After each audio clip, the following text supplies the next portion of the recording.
தற்போதைய அண்மை செய்தி. சபாநாயகருடன் தமிழக எதிர்க்கட்சித் தலைவர் இபிஎஸ் வாக்குவாதம் செய்திருப்பதான தகவல் கிடைக்கப்பட்டிருக்கிறது. நேரமில்லா நேரத்தில் எதிர்க்கட்சித் தலைவருக்கு வாய்ப்பு தராமல் முதலமைச்சருக்கு தந்தது ஏன் என அவர் கேள்வி எழுப்பி சபாநாயகரோடு வாக்குவாதம் செய்திருக்கிறார். விவரங்களை நம்முடைய செய்தியாளர் வெங்கட்ரமணன் வழங்க நாம் கேட்கலாம். வெங்கட்ரமணன், சட்டப்பேரவையில் தற்போதைய நிலை என்ன? வணக்கம். தமிழக சட்டப்பேரவையுடைய 2ஆம் நாள் அமர்வு என்பது தொடங்கி நடைபெற்று வரக்கூடிய நிலையில நேரமுள்ள நேரத்துல முதலில் எதிர்க்கட்சி தலைவருக்கு பேச வாய்ப்பு கொடுக்காமல் ஏன் முதலமைச்சருக்கு அந்த வாய்ப்பை கொடுத்தீர்கள்?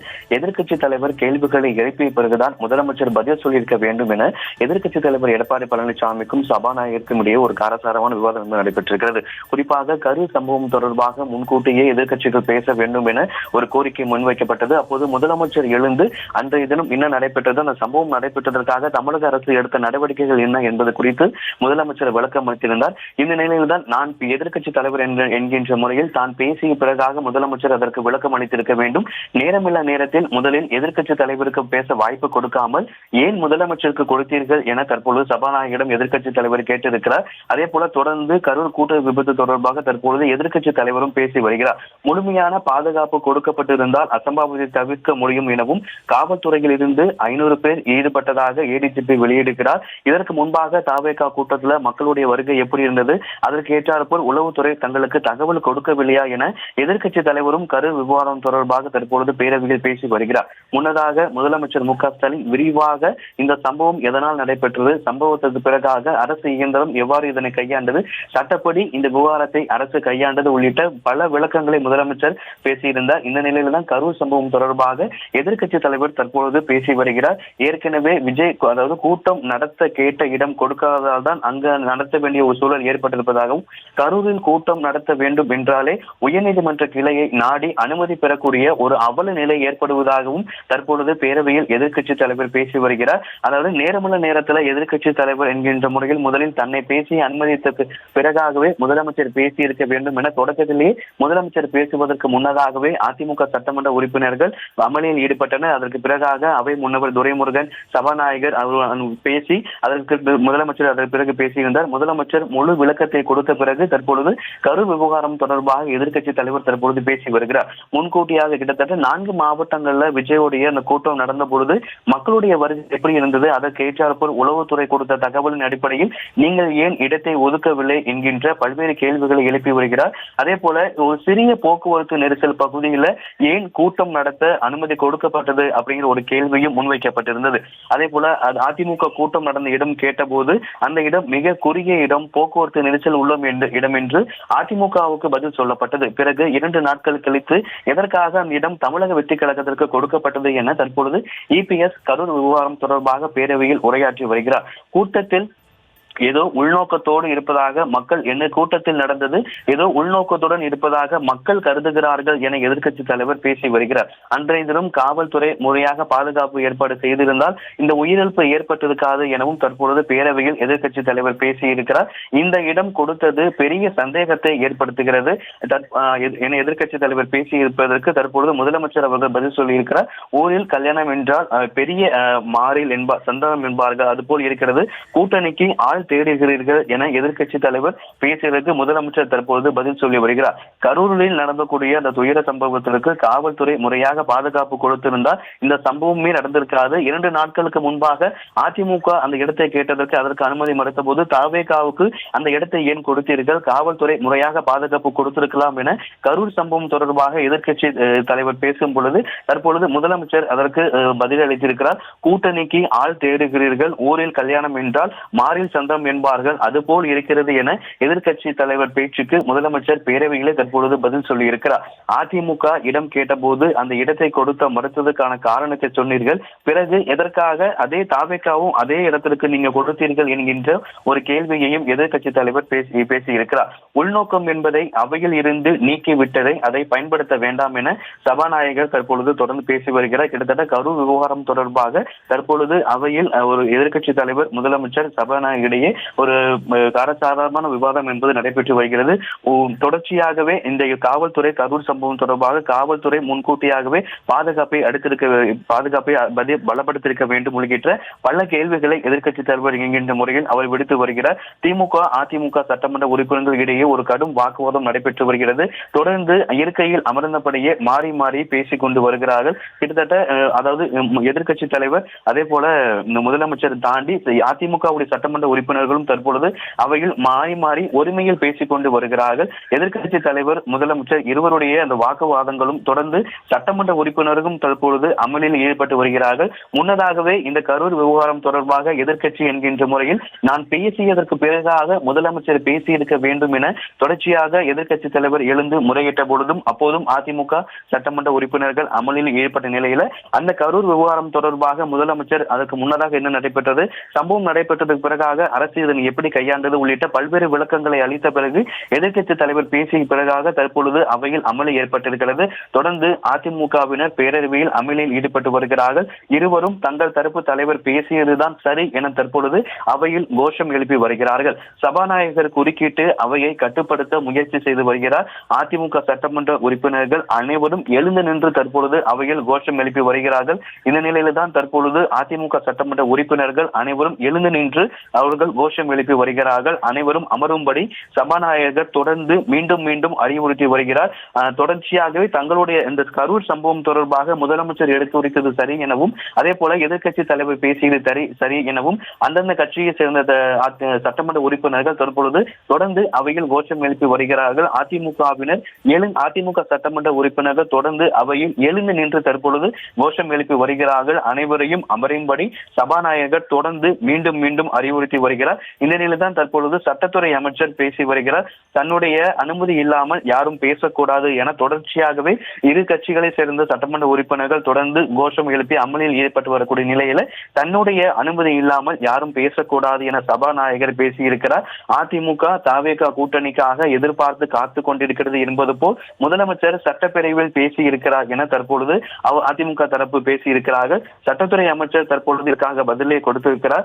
மாற்று இடங்களில் தமிழக வெற்றி கழகம் கூட்டம் நடத்த மக்கள் மயக்கம் மாற்று இடங்களிலுமே அதாவது இதற்கு முன்னதாக நடைபெற்ற அந்த கூட்டங்களிலுமே தமிழக வெற்றி கழகத்துடைய அந்த பிரச்சார பயணத்தின் போது மக்கள் மயக்கம் அடைந்திருக்கிறார்கள் என சட்டத்துறை அமைச்சர் தற்பொழுது அவருடைய கருத்தை தெரிவித்திருக்கிறார். இந்த நிலையில் தான் இபிஎஸ் பேசிய கருத்து சரி என அதிமுக சட்டமன்ற உறுப்பினர்களும் கரூர் சம்பவம் தொடர்பாக அரசு எடுத்த நடவடிக்கைகள் முதலமைச்சர் பேசியது சரி என திமுக சட்டமன்ற உறுப்பினர்களும் தொடர்ந்து மாறி மாறி அவையில் கோஷம் எழுப்பி வருவதால் ஒரு பரபரப்பான சூழல் என்பது ஏற்பட்டிருக்கிறது. தொடர்ச்சியாக அவையை கட்டுப்படுத்த அனைவரும் அமைதி காக்க வேண்டும், அனைவரும் அமருமாறு தொடர்ச்சியாக சபாநாயகர் தற்பொழுது அவரும் அறிவுறுத்தி வரக்கூடிய நிலையில சட்டத்துறை அமைச்சர் தற்பொழுது அதற்கான விளக்கத்தை கொடுத்து வருகிறார். இபிஎஸ் கூட்டணிக்காக பேசவில்லை, நீங்கள் தான் அரசியல் நோக்கத்துடன் பேசுகிறீர்கள், மக்களுடைய உயிர்கள் விலை மதிப்பில்லாமல் போய்விட்டது என தற்பொழுது எதிர்க்கட்சிகள் பேசி வருகிறார்கள். இபிஎஸ் பேசியதை விரைவாக அதாவது ஏற்கனவே பொதுவாகவே சட்டப்பேரவை நடக்கும் பொழுது எதிர்க்கட்சிகள் பேசுவதை முறையாக தொலைக்காட்சிகளில் வெளியிட நேரலை கொடுக்கப்படல அப்படிங்கிற ஒரு குற்றச்சாட்டு கடந்த சட்டப்பேரவை நிகழ்வுகளில் இருந்து எதிர்க்கட்சிகள் வைத்துக் கொண்டிருக்கிறார்கள்.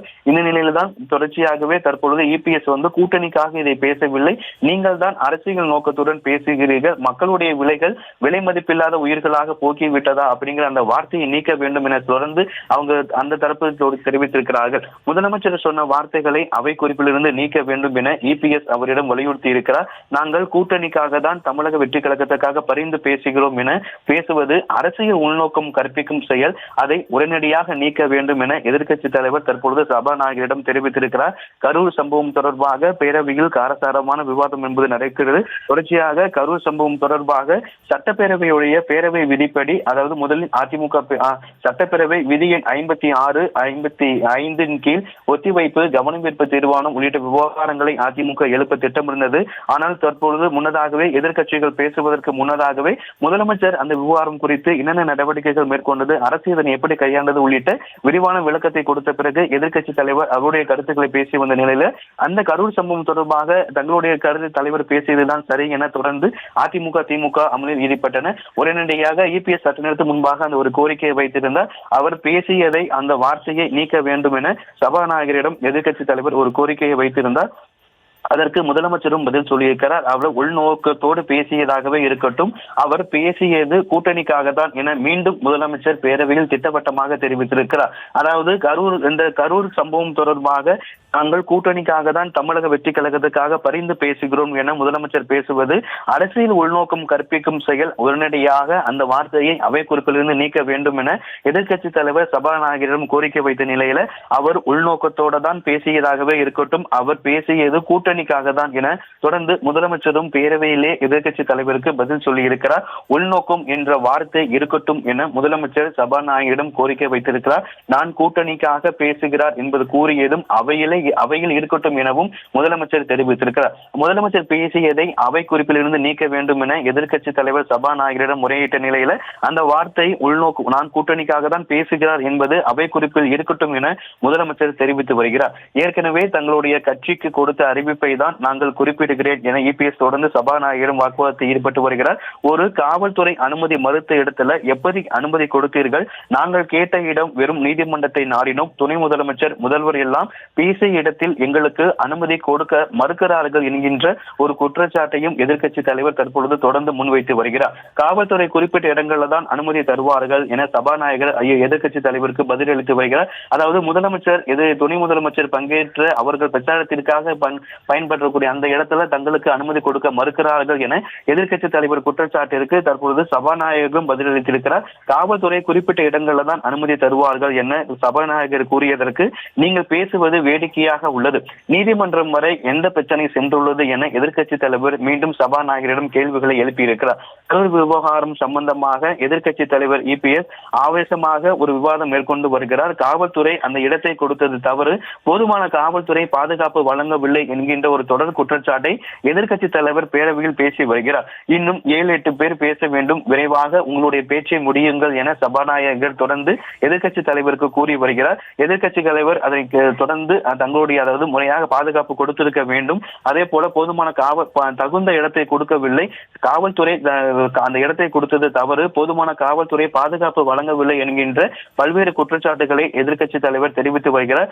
மீதும் இன்னும் இன்றைய பேரவை நிகழ்வுகளில் இன்னும் அதிக பேர் பேச இருப்பதால விரைவாக உங்களுடைய பேச்சை முடிக்க வேண்டும் என சபாநாயகர் தெரிவித்திருக்கிறார். கரூர் பேருந்து நிலைய ரவுண்டான பகுதியில் அதே பகுதி முன்னதாகவே கரூர்ல பல பிரச்சாரங்களுக்கு அனுமதி கொடுக்கப்பட்டிருக்கிறது. ஆனால் அப்போதெல்லாம் வேலுச்சாமிபுரத்தில் அனுமதி கொடுக்காமல் தாவேகாவுக்கு மட்டும் ஏன் அந்த இடம் கொடுக்கப்பட்டது என எதிர்க்கட்சிகள் தொடர்ச்சியாகவே பேசி இருக்கிறார். முதலமைச்சர் எதிர்க்கட்சி தலைவராக இருந்த போது அந்த இடத்தில் பேசி இருக்கிறார். ஆனால் அவர் ஆட்சி பொறுப்பு ஏற்றது பிறகு மற்ற கட்சிகளுக்கு அவர் பேசிய இடத்தில் அனுமதி கொடுக்க மறுக்கிறார்கள் என தொடர்ந்து பல்வேறு கேள்விகளை அவர் ஆவேசமாக கேட்டு இருக்கிறார். நள்ளிரவு நேரத்தில் பிரேத பரிசோதனை நடைபெற்றது ஏன், அதற்கான அவசரம் என்ன என தற்பொழுது எதிர்க்கட்சி தலைவர் பேரவையில் ஒரு ஆவேசமான கேள்விகளை எழுப்பி வருகிறார். தொடர்ச்சியாகவே எதிர்க்கட்சிகள் இந்த விஷயத்தை பேசியதற்கு பிறகாக முதலமைச்சர் பேச வேண்டும் என தொடக்கத்திலேயே இந்த கரூர் விவகாரம் தொடர்பாக பேசும் பொழுது பேரவையில அமளி ஏற்பட்ட நிலையில முதலமைச்சர் அதற்கு பிறகாக கொடுத்த விளக்கத்திற்கும் அதற்கு பிறகாக எதிர்க்கட்சி தலைவர் கொடுத்த விளக்கத்திற்குமே 2 கட்சிகளை சேர்ந்த சட்டமன்ற உறுப்பினர்கள் தங்களுடைய தலைவர்கள் பேசியது சரிதான் என பேரவையில் அமளியில் ஈடுபட்டனர். அதற்கு பிறகாக சபாநாயகர் அமளிப்படுத்திய நிலையில தற்பொழுது கரூர் விவகாரம் தொடர்பாக எதிர்க்கட்சி தலைவர் பல்வேறு கேள்விகளை எழுப்பி வருகிறார். ஒரே நேரத்தில் எப்படி நள்ளிரவு நேரத்தில் அத்தனை உடல்களுக்கு எப்படி பிரேத பரிசோதனை நடைபெற்றது, அதற்கு என்ன அவசரம் எனவும் 39 பேர் உடல் காலை 8 மணிக்கே பிரேத பரிசோதனை செய்யப்பட்டது ஏன், அவ்வளவு அவசரமாக ஏன் செய்யப்பட்டது, எத்தனை மருத்துவர்கள் இந்த பணியில் ஈடுபடுத்தப்பட்டார்கள், அந்த கரூர் மருத்துவமனையில 2 டேபிள்கள் மட்டுமே இருப்பதாக சொல்லப்படுகிறது. 2 டேபிள்கள்ல எப்படி 39 பேருடைய உடல்கள் பிரேத பரிசோதனை செய்யப்பட்டது என எதிர்க்கட்சி தலைவர் எடப்பாடி பழனிசாமி பேரவையில பல்வேறு கேள்விகளை இந்த கரூர் விவகாரம் தொடர்பாக தற்பொழுது முன்வைத்து வருகிறார். இபிஎஸ் உடைய அந்த கேள்விகளுக்கு முதலமைச்சர் பதிலளித்திருக்கிறார். எதிர்க்கட்சி தலைவர் தவறான கருத்துக்களை பதிவு செய்யக்கூடாது. தற்பொழுது அமைச்சர் மா சுப்பிரமணியன் அதற்கான விளக்கத்தை பேரவையில் தெரிவித்து வருகிறார். தொடர்ச்சியாகவே இந்த விஷயம் தொடர்பாக முழுதாக பேசியதற்கு பிறகாக, அதாவது கரூர் விவகாரம் தொடர்பாக எதிர்க்கட்சியாக இருக்கக்கூடிய நாங்கள் முழுமையாக எங்களுடைய கேள்விகளை கேட்டதற்கு பிறகாக நீங்கள் உங்களுடைய பதிலை கூறுங்கள் என தொடர்ந்து எதிர்க்கட்சி தலைவர் பேசி வருகிறார். முதல் எதிர்க்கட்சி தலைவருடைய கேள்விகளாக இருப்பது 39 பேரின் உடல்களையும் உடல் கூராய்வு 8 மணி நேரத்தில் செய்யப்பட்டதாக செய்தியில் வந்தது.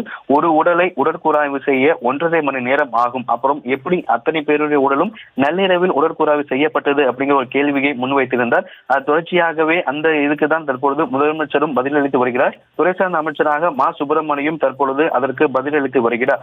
தவறான கருத்துக்களை பதிவு செய்தால் பத்திரிகை செய்தி சொல்லும் துறை சார்ந்த அமைச்சர் தற்பொழுது பதிலளிப்பார் என முதலமைச்சர் தெரிவித்திருக்கிறார். இந்த நிலையில தற்பொழுது மக்கள் நல்வாழ்வுத்துறை அமைச்சர் மா சுப்பிரமணியம் ஒரே நள்ளிரவு நேரத்தில் எப்படி அத்தனை நபர்களுக்கு உடற்கூறாய்வு செய்யப்பட்டது அப்படிங்கிற கருத்தை தற்பொழுது பதிவு செய்து வருகிறார். அந்த சம்பவம் நடைபெற்ற உடனேயே கூடுதல் மருத்துவர்கள் மருத்துவ பணியாளர்கள் அனுப்பப்பட்டனர். அருகே இருக்கக்கூடிய மாவட்டத்திலிருந்தும் மருத்துவர்கள் அந்த மருத்துவர்களுக்கு அங்கு சிகிச்சை பெற்று வரக்கூடிய நபர்களுக்கும் உடற்கூறாய்வு மேற்கொள்வதற்கும் அருகே இருக்கக்கூடிய மருத்துவமனையில் இருந்துமே மருத்துவர்கள் அங்கே சென்றனர். கரூர் துயர சம்பவம் நடைபெற்ற உடனே கரூர் அரசு மருத்துவமனைக்கு தேவையான அதாவது புதுக்கோட்டை, கோவை, திருச்சி உள்ளிட்ட திருநெல்வேலி உள்ளிட்ட பல்வேறு மாவட்டங்களில் இருந்தும் 813 பேர் மற்றும் ஏற்கனவே கரூர் மருத்துவமனையில் பணியாற்றி கொண்டிருந்தவர்கள் என மொத்தமாக 1474 மருத்துவர்களும் செவிலியர்களும். கரூர் சம்பவம் தொடர்பாக சட்டப்பேரவையில் கடும் காரசார விவாதம் நடைபெற்று வருகிறது. எதிர்க்கட்சிகள் தங்களுடைய கருத்துக்களை முன்வைத்து வரக்கூடிய நிலையில் வெங்கட்ரமணன் நீங்க இணைப்பில் இருங்க, தொடர்ந்து பேசலாம்.